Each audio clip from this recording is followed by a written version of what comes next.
자, 오늘은 복음서 세 번째 시간으로 누가복음을 공부하도록 하겠습니다. 자, 우리는 믿음으로 구원을 얻습니다. 자, 믿음으로 구원을 얻고 생명을 얻고 복을 우리는 받습니다. 그러니까 이 믿음은, 근데 저 믿음은 예수 그리스도로 말미암습니다. 그래서 로마서 10장 17절에 보면은 믿음은 들음에서 나며 그 들음은 그리스도의 말씀으로 말미암는다라고 그렇게 말씀하고 있습니다. 그리고 히브리서 12장 2절에도 믿음의 주요 온전케 하시는 주 예수 그리스도 그러거든요. 그러니까 믿음의 주는 예수 그리스도라는 거예요. 그 믿음을 온전케 하는 이가 예수 그리스도라는 거거든요. 이 성경 다른 버전의 성경을 보면 믿음의 창시자요 믿음을 온전케 하시는 자라 그렇게 표현을 하고 있습니다. 그러니까 우리의 믿음의 대상도 우리 믿음의 내용도 예수 그리스도입니다. 그의 말씀이, 그가 이 땅에 육체로 오심이, 그가 받으신 고난이, 그의 피가, 그의 죽으시고 부활하심이, 그 모든 것이 우리의 믿음이 되는 것이다라는 거죠. 근데 이처럼 우리의 믿음이라는 것이 막연하지 않다라는 거죠. 굉장히 사실적이고 구체적인 것이 우리의 그 믿음인 것입니다. 그러니까 우리의 믿음의 대상도 예수 그리스도요, 믿음의 그 내용도 예수. 그렇기 때문에 예수가 오기 전에는 믿음이 없었던 거예요. 예수가 오심으로 비로소 믿음이 온 것입니다. 그래서 그 믿음으로 우리가 구원을 얻고 생명을 얻고 복을 받게 된 것이다라는 얘기죠. 우리 성경 한번 찾아보도록 하겠습니다. 우리 갈라디아서, 신약성경 갈라디아서 대략 한 306페이지 정도 될 거예요. 신약성경 갈라디아서 3장 23절 한번 봅시다. 갈라디아서 3장 23절 시작. 믿음이 오기 전에 우리가 율법 아래 매인바 되고 계시를 믿음의 때까지 갇혔느니라 그랬거든요. 믿음이 오기 전, 곧 예수 그리스도가 오기 전에는 율법과 양심 아래 다 갇혀있던 자라는 거죠. 25절에 보면 믿음이 온 후로는 우리가 몽학선생 아래 있지 아니하는도다. 예수 그리스도가 온 이후로는 우리가 더 이상 율법과 양심에 매이는 자가 아니라는 거거든요. 근데 이처럼 믿음은 예수 그리스도로 말미암는 것이다라는 거죠. 예수 그리스도가 우리 믿음의 대상이요 우리 믿음의 내용이다라는 것입니다. 그러니까 우리의 믿음이, 지금 나의 믿음이 추상적이고 막연하고 그 뜬구름 잡는 식이 돼서는 안 되는 것이다라는 거죠. 분명한 예수 그리스도라는 이 사실이 있는 겁니다. 그러니까 우리의 그 믿음이 흔들리지 않고 우리의 믿음이 견고하기 위해서는 이 사실 위에, 이 팩트 위에 우리의 믿음이 세워져야 된다는 것이죠. 믿음의 대상과 믿음의 내용에 대해서 이 사실관계를 확인하지 않고 막연하게 그냥 믿는 믿음, 믿으라고 하니까 따라서 믿는 그 믿음, 이런 믿음은 흔들리기가 쉽습니다. 주변에 여러 그 환경에 어려움이 오거나 이 믿음으로 인해서 내가 어려움을 당하게 되면 믿음이 흔들린다는 거죠. 그 믿음을 포기할 수도 있다는 것이죠. 더 나아가서 이 믿음이 내 삶을 끌어가는 힘, 동력이 되지 못한다는 거죠. 우리는 지금 복음서를 공부하고 있는데 이 복음서는 우리의 믿음의 대상이요 우리의 믿음의 내용인 예수 그리스도를 집중적으로 지금 조명하고 있는 그러한 책입니다. 그래서 이 복음서를 맨 앞에 위치한 것도 지난 시간에 말씀드렸듯이 이 예수 그리스도를 알아야 이 뒤에 나오는 내용들을 이해할 수 있고 이 내용들을 더욱더 보충해 줄 수 있기 때문에 전면에 이렇게 배치를 해놓은 것입니다. 그러니까 예수를 잘 알고 예수를 안다는 건 그건 뭐예요? 믿음을 얻는다는 거예요. 그 결과는 구원이고 생명이고 복이라는 것입니다. 우리가 이런 지금 공부를 하는데 그 목적이 있는 공부를 했으면 좋겠어요. 지금 사복음서를 공부하는데 이 복음서를 통해서 나는 예수를 알아야 되겠다. 내 믿음의 대상이요 내 믿음의 내용인 예수를 내가 확실히 알아야 되겠다라는 그런 목적을 가지는 공부가 됐으면 좋겠다라는 거죠. 막연하게 그냥 권유에 의해서 이 강의를 수강하는 게 아니라 내가 확실한 목적의식을 가지고 이 강의를 수강할 때 여기서 우리는 예수 그리스도를 알게 되고 믿음을 가지게 된다는 거죠. 자, 오늘 그 누가복음 공부하는데, 누가복음은 그 우리나라에서 그 활자로 대량으로 인쇄할 수 있도록 활자화된 최초의 성경이라고 그래요. 그래서 1882년에 이 누가복음이 최초로 그 3,000권이 인쇄가 됐다라고 그래요. 이게 우리나라에 그런 그 의미가 있는 것이죠. 이 누가복음을 기록한 기록자는 그 누가라는 사람입니다. 누가라는 사람인데 이는 유대인도 아니에요. 그리고 예수께서 택하신 사도도 아니었다라는 거죠. 그냥 이방인이었어요. 그러면서도 이 그 신약 성경을 이 누가복음과 그 사도행전을 기록을 했다라는 거죠. 이 신약 성경을 기록한 자 중에서 신약 성경의 가장 많은 내용을 기록한 자가 누가예요. 이 사도행전은 뭐냐면 이 누가복음의 후편으로 보면 되는 거예요. 그러니까 누가복음 전서, 누가복음 후서 이렇게 보면 된다는 거죠. 이 누가복음과 사도행전을 이어서 읽으면 누가복음에는 예수 그리스도의 그 출생부터 그의 성장, 그의 공생애, 그의 죽으시고 부활하신 내용들 이게 이제 이 누가복음에 나와 있고, 이제 사도행전으로 넘어가면 이어집니다. 그가 이제 죽으시면서 약속하시잖아요. 성령을 보내주실 것을 약속하십니다. 그래서 약속대로 성령이 임하심으로 이 교회가 탄생이 된다는 거죠. 교회의 역사가 이루어진다는 거죠. 그래서 예수 그리스도의 탄생부터 이 교회가 이루어지기까지의 그 온 전체를 쭉 그 일목요연하게 볼 수 있는 것이 이 누가복음과 사도행전을 연결해서 읽으면 그렇게 된다는 거예요. 이 누가는 그 의사였다라고 그래요. 과학자죠. 지식인이었다라는 거죠.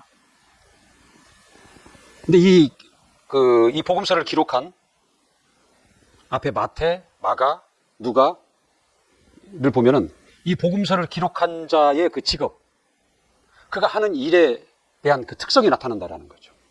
그가 기록한 책에 그의 그 직업에 나타난 그 특별함, 그 차별성이 그 책에 표현이 되고 있다라는 거죠. 이제 마태는 당시 로마 그 황제의 임명을 받아서 그의 명대로 그 세금을 거두는 자였다라는 거죠. 그러니까 오신 예수 그리스도를 왕으로 본 거예요. 왕에게 임명을 받고 왕의 명령을 받는 자로서 예수 그리스도가 오신 것이 왕으로 오셨다.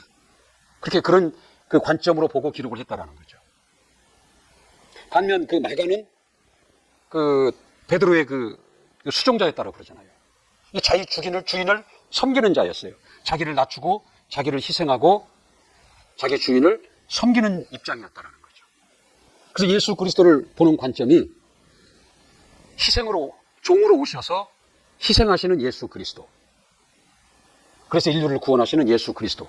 그러한 관점으로 이 마가는 그 예수 그리스도를 본 것이다라는 거죠. 그리고 그렇게 기록을 한 거예요. 이 오늘 공부하는 이 누가는 이게 의사로서, 과학자로서, 지식인으로서 그가 평소에 공부하고 연구하던 그 습관을 쫓아서 이 책을 기록하는 데 있어서도 역사를 추적하고 자료들을 수집하고 인터뷰를 계속해서 그러한 근거를 통해서 그 예수 그리스도에 관해서 아주 객관적으로 근거를 마련하고 그 근거 토대 위에 객관적으로 예수 그리스도를 기록한 게 이 누가라는 거죠. 이 직업의 그 특성, 차별성이 이 기록에서 나타나는 거예요. 우리 누가복음 1장 한번 봅시다. 1장 1절부터 우리 4절까지 한번 읽어보죠. 누가복음 1장 1절부터 4절까지. 시작. 우리 중에 이루어진 사실에 대하여 처음부터 말씀의 목격자 되고 일꾼된 자들의 전하여 준 그대로 내력을 조술하려고 붓을 든 사람이 많은지라 그 모든 일을 근원부터 자세히 미루어 살핀 나도 데오빌로 각하에게 차례대로서 보내는 것이 좋을 줄 알았노니 이는 각하로 그 배운 바의 확실함을 알게 하려 함이로다. 네, 그렇게 기록하고 있다는 거죠. 그러니까 이 누가가 이 기록을 할 때에 이 기록을 주는 대상자가 있었다라는 거죠. 각하라고 표현을 하고 있죠. 자기보다 월등히 높은 대상자를 대상에 염두에 두고 이걸 기록을 한 거예요. 그러니까 자기보다 월등히 높은 자에게 대상으로 기록을 했기 때문에 여기서 저기서 그냥 그 주어들은 얘기를 짜집게 해서 그렇게 하지 않았다라는 거죠. 그 3절에 보니까 그 모든 일을 근원부터 자세히 미루어 살폈다라는 거죠. 그래서 데오빌로 각하에게 차례대로 썼다. 그렇게 지금 표현을 하고 있잖아요. 그러니까 이 누가복음은 이방인이 썼고 유대인이 아닌 이방인인 데오빌로 각하에게 썼다라는 거죠. 대상으로 썼다는 거죠. 그렇기 때문에 굉장히 객관적이고 논리가 있고 증거를 바탕으로 기록을 했다라는 거예요. 그리고 이 유대인이 아닌 이방인들에 대한 배려가 있는 거예요. 유대인들의 풍습이라든가 유대인들이 쓰는 용어라든가 그런 것들이 많이 이게 어려운 것은 이렇게 헬라어로 번역이 됐다라는 거죠. 이 유대인이 아닌 이방인들이 받아들이기에 거부감이 없도록 쉽게 받아들일 수 있도록 그러한 배려하는 흔적이 이 누가복음에는 많이 나타난다라는 거예요. 이러한 그 저자의 그 직업에서 오는 그 특별함, 그 차별성이 이 누가복음에는 나타나고 있다라는 거죠. 누가가 보는 그 예수 그리스도의 관점은 그 예수님은 역사적 실존이다. 역사적 실존. 역사 속에 오시는 실존하는 인물이다. 그 점을 강조하고 있거든요. 이게 역사적이다라는 건 뭐예요? 확인할 수 있다라는 거거든요. 자, 단군에 더하는 이야기가 신화입니까? 역사입니까? 그럼 이조 시대의 이조실록이라든가 이런 것들은 신화일까요? 아니면 실존일까요? 신화일까요? 역사일까요? 그러니까 확인이 안 되는 것들은 신화라고 그러는 거예요. 그러니까 단군 이야기는 신화예요. 그냥 지어낸 이야기다라는 거죠. 확인할 수도 없고 증명할 방법이 없다라는 거예요. 이거 신화인 거예요. 그러나 이조 시대의 그 왕들에 대한 이야기, 그 당시의 그 사회적인 실상들, 이런 것들은 신화가 아니에요. 실상이다라는 거죠. 기록이 남아있다라는 거죠. 확인할 수 있다라는 거죠. 그래서 역사적이다라는 것은 확인이 가능하다라는 것이고, 신화다라는 것은 확인이 안 되는 걸 얘기하는 겁니다. 그러니까 예수 그리스도가 신화적인 존재가 아니다. 그냥 역사적인 존재다. 확인할 수 있는 실존의 인물이다라는 것을 집중해서 썼다라는 거죠. 그래서 이 객관적인 근거들을 수집하고 그 위에 써내려가는 거예요. 그러니까 누가 보면 아구도스, 구레뇨, 요셉, 다윗, 그 다음에 베들레헴, 이런 얘기들이 쭉 나오거든요.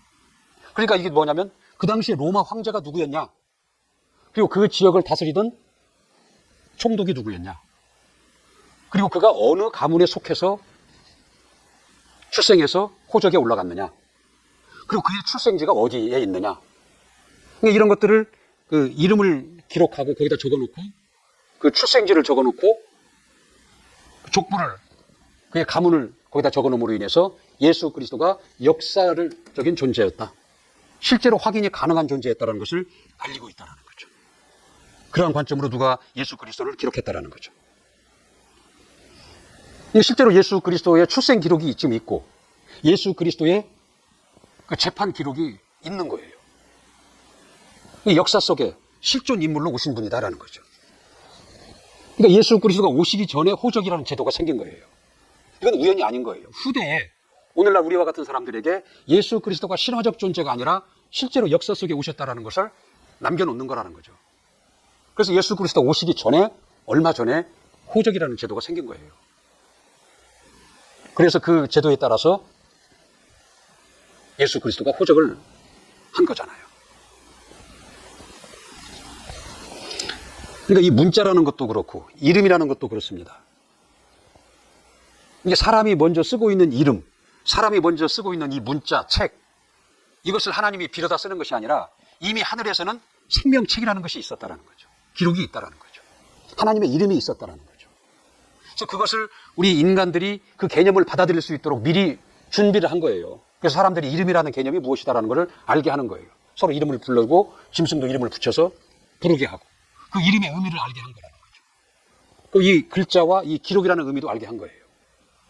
그래서 하나님께서 하나님의 이름이 나타났을 때 그 이름에 대해서 알 수 있도록, 그리고 생명책이라는 그 기록에 대해서도 알 수 있도록 하신 것이다라는 거죠. 그러니까 이 모든 것들이 그로 말미암고 그를 위하여 다 예비된 것들입니다. 그런 관점으로 우리는 봐야 된다는 거죠.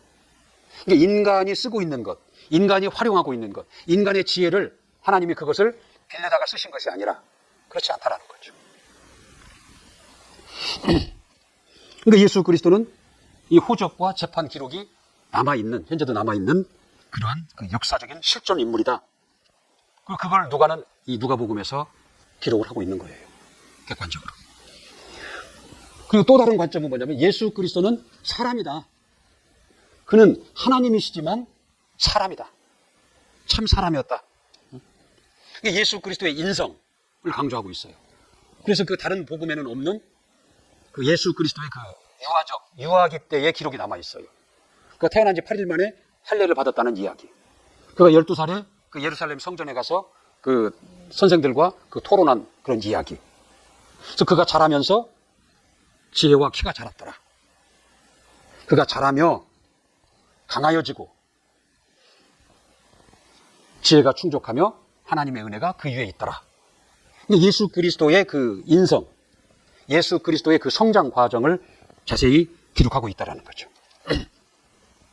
이걸 기록한 건 뭐냐면 예수 그리스도가 어느 날 갑자기 짠 하고 나타난 분이 아니다라는 거죠. 비록 여인의 태를 빌려 오셨지만 잉태와 출산과 성장을 거친 사람으로 오신 하나님이시다 라는 걸 지금 얘기하고 있는 거예요. 그러니까 이 사람을 얘기하는 것은 뭐냐면 이가 사람으로 오지 아니하면 우리를 구원할 수가 없는 것이다라는 거죠. 마가복음 10장 45절에 보면 인자가 온 것은 자기 목숨을 많은 사람들의 대속물로 주려 함이라 그런 거거든요. 그가 사람으로 오지 않았다면 우리 입장에서 보는 겁니다. 하나님의 입장이 아니야. 우리 입장에서 본다면 그가 사람으로 오지 않으면 우리의 대속자가 될 수가 없는 거예요. 그러니까 그가 사람으로 오셔서 피를 흘리시고 사람으로 왔기 때문에 목숨이 있다는 거죠. 그 죽으심으로 인해서 우리의 것을 그가 대신 갚아주신 대속자가 된 것이다라는 거죠. 그래서 사람으로 온 것이 우리 입장에서는 그 중요한 것이다라는 거죠.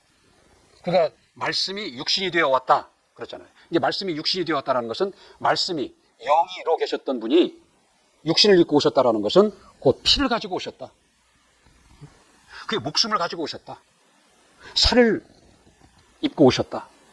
그래서 그 살을 찢으시고 피를 흘리시고 그 목숨을 내어놓으심으로 인해서 우리의 그 죄와 사망, 저주부터 구원하시고 다 대속해 주시고 우리에게 생명의 주가 되셨다라는 것을 얘기하고 있는 것입니다. 사람이 아니면 피를 흘릴 수 없고 죽을 수 없다라는 거죠. 신이 어떻게 죽을 수 있고 신이 어떻게 피를 흘릴 수 있겠냐라는 거죠. 영이 어떻게 피를 흘리고 어떻게 영이 죽을 수 있냐라는 거죠. 그가 사람으로 오셨기 때문에 하나님이시지만 사람으로 오셨기 때문에 그 일을 하실 수 있는 것이다라는 거죠. 그래서 누가는 사람으로 오신 예수 그리스도라는 관점에서 이 기록을 하고 있다라는 거죠. 그러니까 사람이 먼저 있었기 때문에 예수가 오실 때 이미 이 우주 안에는 사람이 충만했잖아요. 사람이 먼저 있었기 때문에 예수가 사람을 따라서 오셨다라고 오해하면 안 됩니다. 근데 사람을 닮아서 예수가 오셨다라고 오해하면 안 된다는 거죠. 창세기 1장 26절, 27절에 보면 하나님이 우리 인간을 지으실 때 하나님이 자기의 형상을 따라서 그 모양대로 사람을 지었다라고 그랬어요. 이 하나님의 형상. 이 형상을 따라 지었다라는 거예요. 그러니까 사람을 알려면 하나님의 형상을 알면 되는 거예요. 왜? 하나님의 형상을 따라 사람을 지었기 때문에. 근데 하나님의 형상은 뭐냐? 고린도후서 4장 4절에도 그렇고 히브리서 1장 3절에 보면은 그 하나님의 형상은 예수 그리스도다라고 분명히 그 설명을 하고 있습니다. 하나님의 형상은 예수 그리스도예요. 예수. 근데 우리 인간은 이 예수 그리스도를 따라서 지어진 존재가 우리 인간입니다. 우리 인간의 원형은, 그러니까 예수 그리스도는 우리 인간의 본래 모습, 원형이다라는 거죠. 그래서 하나님은 이 예수 그리스도가 이 땅에 사람으로 오실 계획을 세우시고 이 예수 그리스도의 그 통로가 될 자들로 이 땅에 사람을 충만하게 하신 거예요. 그리고 그 사람의 통로를 따라서 예수 그리스도가 오신 것이다라는 거죠. 그러니까 예수 그리스도가 오신 것은 우리 인간을 닮아서 온 것이 아니라 우리 인간의 원형이 이 세상에 비로소 나타나신 거예요. 그러니까 동요의 엄마소도 얼룩소, 엄마 닮았네 하고 엄마가 닮았네 하고는 전혀 다른 거라는 거죠. 우리는 그걸 오해하면 안 된다는 거죠. 인간을 닮아서 오신 예수 그리스도가 아니라 예수 그리스도는 우리 인간의 원형이다라는 거죠. 원형인데 미리 인간을 지으시고 그 인간이라는 통로를 통해서 예수 그리스도가 사람으로 이 땅에 오신 것이다. 그렇게 이해를 하고 있어야 된다는 거죠. 그러니까 사람으로 오신 예수 그리스도를 얘기하고 있고, 그 다음에 그 예수님의 그 사역, 오신 목적을 또 얘기하고 있는데, 우리 누가복음 4장 18절 한번 봅시다. 누가복음 4장 18절. 시작. 주의 성령이 내게 임하셨으니 이는 가난한 자에게 복음을 전파하게 하시려고 내게 기름을 부으시고 나를 보내사 포로된 자에게 자유를, 눈먼 자에게 다시 보게 함을 전파하여 눌린 자를 자유케 하고 주의 은혜의 해를 전파하게 하려 하심이라. 주의 은혜의 해를 전파하게 하려 함이라. 이 하나님이 이 예수 그리스도가 자신의 그 사역의 목적을 얘기한 거예요. 은혜의 해. 이 은혜의 해라는 것이 뭐냐면 그 레위기 25장에 나오는 그 희년을 지금 얘기하고 있는 거예요. 레위기 25장의 희년. 이 희년은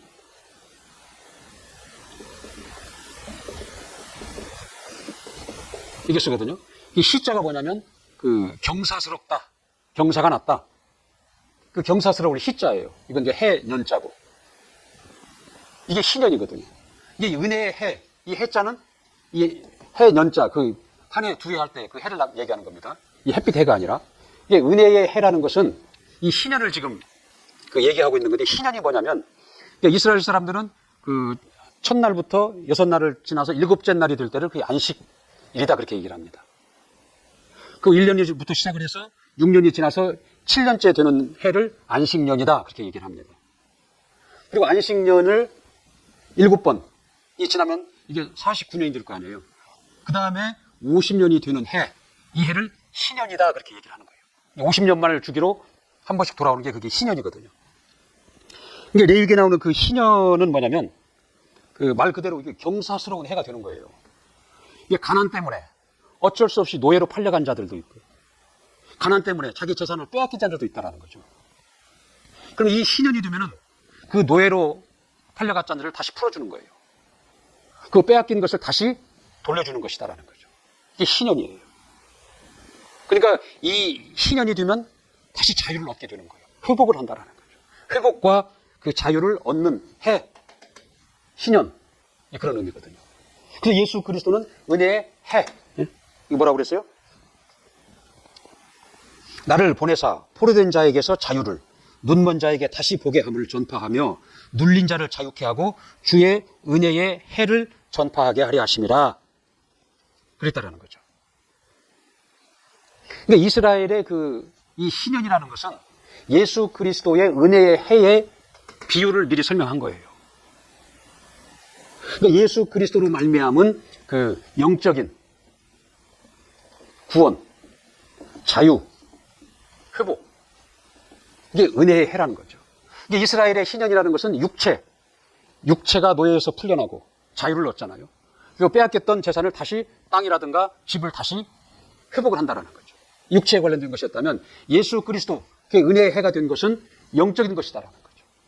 내 영혼의 구원, 내 영혼이 마귀로부터 억압되어 있고 사망 권세 아래 눌려 있던 내 영혼이 자유를 얻게 되는 것이다라는 거죠. 그 영적 존재들로 인한 그 저주, 병과 온갖 저주들로부터 내가 다시 회복이 되는 것이다라는 거죠. 이게 은혜의 해라는 거죠. 예수 그리스도의 사역의 목적을 은혜의 해다라고 이렇게 지금 기록을 하고 있다라는 거죠.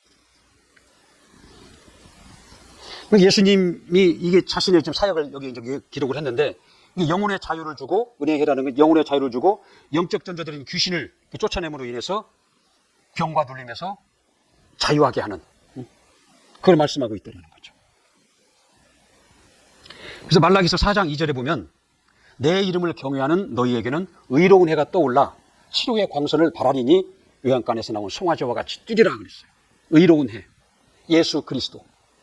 그가 오시면 치료의 광선을 발해서 너희를 외양간에서 나온 송아지와 같이 자유롭게 뛰게 하리라. 그렇게 얘기하고 있다는 거죠. 그 예수 그리스도의 그 사역을 은혜의 해, 그렇게 지금 이렇게 표현하고 있는 것이다라는 거죠. 자, 누가복음 13장 11절 한번 봅시다. 누가복음 13장 11절. 13장 11절. 자, 18년 동안을 귀신 들려 앓으며 꼬부라져 조금도 펴지 못하는 한 여자가 있었더라 그랬거든요. 자, 예수께서 이제 병을 고치시는데 그 병의 원인이 귀신이다라는 걸 지금 여기 기록하고 있는 거예요.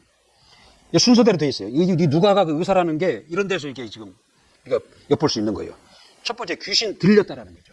자, 귀신이 들리니까 순서적으로 기록을 해놓은 거예요. 귀신이 들리니까 어떻게 돼? 그 다음에 알았다라는 거죠. 앓게 됐다라는 거죠.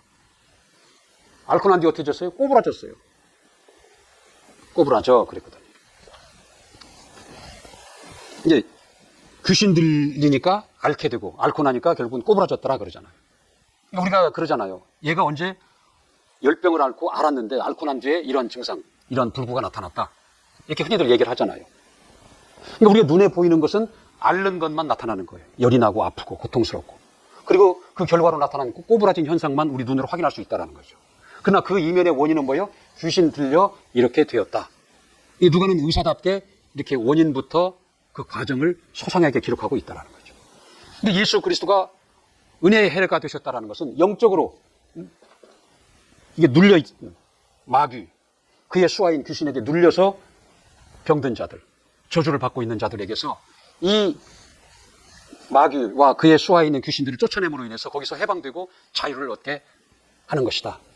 그래서 내가 온 것은 은혜의 해를 전파하려 함이라, 그렇게 표현하고 있는 것이다라는 거죠. 우리 누가복음 9장 다시 한번 볼까요? 9장, 4장, 9장 42절 한번 볼까요?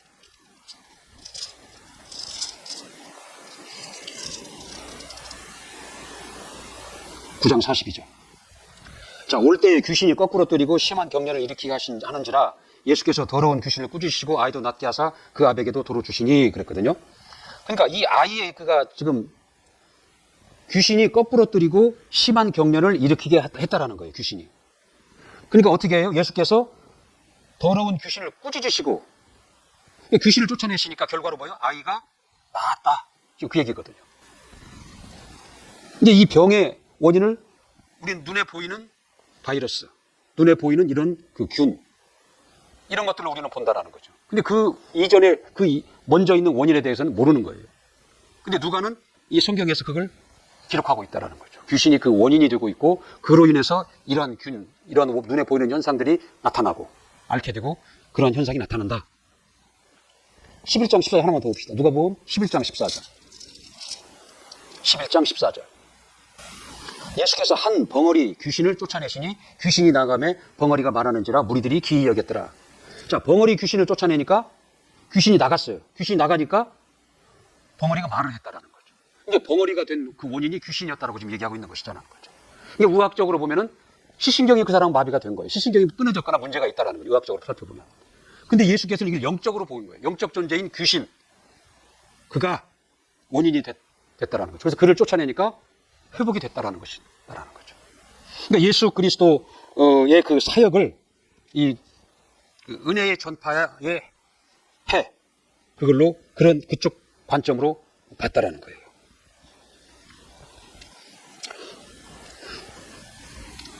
그러니까 우리가 예수 그리스도를 잘 모르면 그 예수 그리스도는 그 우리를 지금 억압하고 있고 우리에게 몹시 우리를 불편하게 하고 힘들게 하는 이런 정치적, 눈에 보이는 그 경제적 이런 상황으로부터 우리를 구원하시는 자, 또는 우리는 사실 만 가지가 다 아쉬운 자들이에요. 그래서 예수 그리스도는 우리의 이런 아쉬움에서부터 우리를 구원하시는 자로 접근할 수 있고 그런 방향으로 예수를 믿을 수가 있다는 거예요. 그런데 예수 그리스도는 우리의 그 영혼의 문제, 영적 존재들에 의해서 눌리고 그로 인해서 나타나는 이 저주들을 거기서부터 우리를 구원하시고 해방하시고 자유케 하시는 그 일을, 그 의로운 해, 그렇게 표현을 하고 있다는 거죠. 그 다음에 또 누가가 강조하는 점 중에 하나는 뭐냐면 그 약자를 돌보시는 예수 그리스도에 관해서 자세히 나온다는 거죠. 이게 가난한 자, 그 다음에 멸시받던 자. 세리와 죄인들은 그 당시 참 멸시받던 자였다라는 거죠. 가난한 자, 멸시받았던 세리와 죄인. 그 다음에 어린아이와 여자는 인간 대접을 받지 못했어요. 이게 사람을 카운트할 때는 여자와 어린아이는 뺐다라는 거죠. 이게 사람 대접을 받지 못하는 아이와 여자. 그 당시 아주 개취급을 받았던 그 사마리아인들.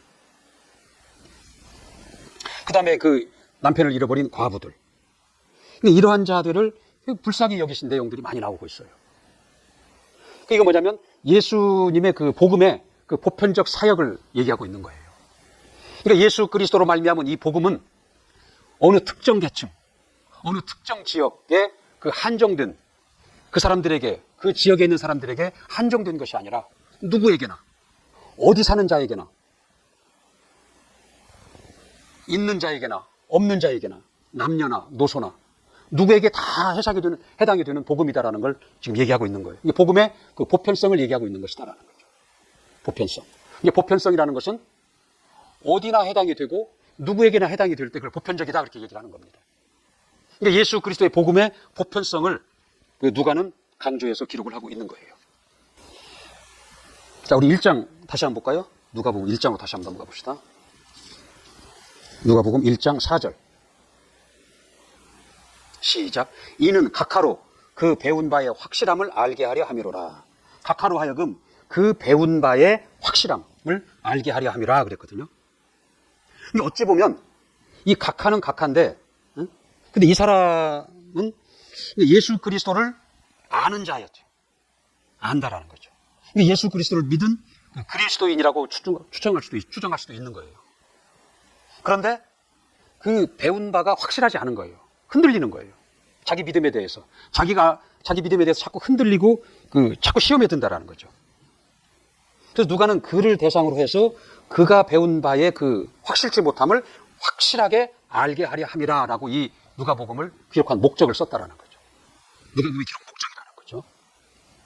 그러니까 이 각하라는 사람도 오늘날 우리를 생각해 보면 돼요. 내가 과연 지금 예수 그리스도를 믿는데 그가 정말 하나님의 아들이 맞을까? 나를 구원하는 구주, 온 인류를 구원하는 구주가 그게 과연 맞나? 내가 지금 어느 착각에 빠져서 속아서 내가 지금 속고 있는 것은 아닐까? 이런 의심이 있고 믿음의 흔들림이 있는 자, 이 각하에게, 혹은 오늘날 우리에게 그 믿음을 그 어렴풋이 배운 바, 그 배운 바의 확실함을 알게 하려 합니다. 확실하게 알게 하려 함이라는 거죠. 여기에 누가복음의 그 특별성이 있는 거예요. 누가라는 그 의사, 과학자, 지식인이 쓴 그 책의 특별함이 여기에 있다라는 거죠. 그래서 그 유대인이 아니더라도 이방인들을 배려해서 객관적이고 이렇게 설득력 있게, 그리고 사실관계를 조사해서 리포트 형식으로 이렇게 기록을 했다라는 거예요. 그래서 그 유대의 풍습을 몰라도, 구약을 몰라도 이 예수 그리스도에 대해서 확실함을 받아들일 수 있도록 기록을 했다라는 거죠. 이 기록자의 특별함, 누가의 특별함으로 나타난 그 누가복음의 특성이 있는 것이다라는 거죠. 그러니까 우리가 이 누가복음을, 누가는 그 데오빌로 각하에게 그 수신자를 정하고 썼지만 오늘날 나를 향해서 누가가 이 누가복음을 기록해서 나한테 보냈다라고 이렇게 생각하고 읽으면 이게 훨씬 더 와 닿을 거라는 거죠. 이게 믿음은 있는데 아직 확신이 없어. 그래서 어느 상황이 닥치면 흔들려. 의심이 온다라는 거죠. 그런 나에게 그 믿음을 확고하기 위해서 누가가 나에게 전한 그 편지, 책이다. 이렇게 관점으로 보면 좋겠다라는 거죠. 이게 그리스도인이라는 것은 이게 기독교, 우리가 기독교 그러잖아요. 기독교. 이 기독이라는 말은 뭐냐면 이 그리스도의 한자적 표현이에요. 그럼 기독교인은 뭐냐? 그리스도인은 뭐냐라는 거죠. 주는 그리스도시요 살아계신 하나님의 아들이십니다라는 그 확고한 믿음이 있는 자, 그 믿음의 고백이 있는 자를 우리는 기독교인이다, 그리스도인이다 그렇게 얘기를 하는 겁니다. 나는 예수를 모르고 나는 하나님을 믿는 자다. 그 기독교인이 아니에요. 그리스도인이 아니다라는 거죠. 그 하나님만을 믿는 자는 그게 누구냐면 그 유대교예요. 유대교. 이스라엘의 그 유대교. 이슬람도 마찬가지예요. 그도 하나님을 믿는 자들이에요. 그런데 그들은 예수를 모르고 있다는 거죠. 근데 우리가 믿는 이 기독교라는 것은 뭐냐면 그 유대교에서 나오는 한 분파가 아니에요. 전혀 다른 것이다라는 거죠. 주는 그리스도시요 살아계신 하나님의 아들이시다라는 그 믿음의 고백이 있는 자들이 그리스도인, 기독교인이라는 거예요. 그러니까 예수가 누구냐에 대한 답이 확실해야 된다는 거죠. 의심이 날 수가 있어요. 의심이 날 수가 있는데 그 의심을 난 상태로 내버려 두면 안 된다는 거죠. 이게 의심이 날수록 예수 그리스도에 관해서 알려고 해야 된다는 거죠. 알려고. 그 배너를 아시죠? 배너. 영화. 그 배너의 그 원 작자가 있는데 그는 아주 지식인이고 똑똑하고 이 사회적으로 영향력이 있는 자였다라고 그래요. 그래서 그는 자기 철저한 안티 그리스도인이었다라는 거죠. 이 예수 이야기 다 거짓이다. 다 꾸며낸 이야기다. 그래서 그 지식으로 그가 가지고 있는 지식으로 그 능력으로 예수 그리스도가 거짓이라는 것을 기록을 시작을 한 거예요. 역사를 추적하고 자료를 수집해서 예수 그리스도는 거짓이다라는 것을 증명하기 위해서 글을 썼다라는 거죠. 그래서 1장을 쓰고 2장을 쓰다가 결국은 무릎을 꿇고 말았다라는 거죠. 내가 캐보면 캐볼수록 알면 알수록 그는 그리스도가 맞다. 나의 주가 맞고 나의 구원자가 맞다 하고 무릎을 꿇었다라는 거죠. 그리고 그 책을 그만 쓰고 쓴 책이 그 배너라는 책이라는 거죠. 그 배너라는 그 책의 그 부제가 뭐냐면 예수의 이야기라는 거예요. 예수 이야기를 쓴 거예요. 이 배너라는 사람. 그러니까 예수가 거짓이라는 것을 나타내기 위해서 집중하고 노력하고 자료를 수집해서 연구하니까 예수가 사실이라는 것이 드러났다라는 거죠. 그러니까 우리가 지금 우리 믿음에 대해서 흔들리는 상태로 확고하지 않은 상태로 우리를 내버려 두면 안 된다는 거죠. 흔들릴 수는 있는데 의심날 수 있는데 그것을 확고하게 하려는 그런 노력, 시도를 해야 된다는 거죠. 그래서 우리 이 누가복음을 통해서 그 흔들리지 않는 확고한 믿음을 좀 얻었으면 좋겠어요. 그 1장 4절대로 이는 각하로 그 배운 바의 확실함을 알게 하려 합니다. 그랬거든요. 이 누가가 나를 향해서 이 누가복음이라는 이 책을 보냈는데 나의 그 흔들리고 의심이 있는 것을 이제 어렴풋이 아는 것을 확고하게 하기 위해서 보낸 책이다. 그렇게 받아들이고 이 책을 통해서 그 예수 그리스도를 확실히 아는 자, 곧 믿음을 확고하게 하는 자. 그래서 그 믿음으로 인한 그 구원과 생명과 복이 확실한 자로 그런 성도로 살았으면 좋겠습니다. 자, 오늘 여기까지 하겠습니다.